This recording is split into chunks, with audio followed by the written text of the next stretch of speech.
اچھا ماں صاحب، جیسے آپ نے یہ اپنی کتاب کے پریفیس میں بھی ذکر کیا ہے 7 سال خشک سالی کے ہاں، اور 1 سال رس نچوڑ کے، ہاں۔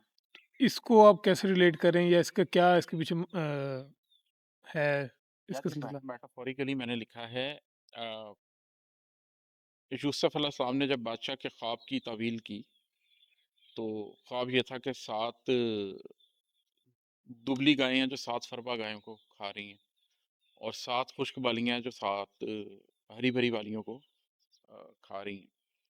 تو انہوں نے اس کی تعویل یہ کی کہ 7 برس مصر کو خشک سالی کے ہیں جس میں کوئی بارش نہیں برسے گی، اور پھر 1 سال میں بہت میਂہ برسے گا اور لوگ رس نچوڑیں گے۔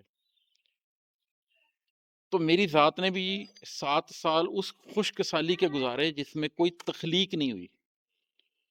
صحیح۔ میٹافوریکلی میں نے 7 برس ایسے گزارے جس کے اندر ایک طرح سے خشک سالی رہی، میں نے کچھ نہیں لکھا،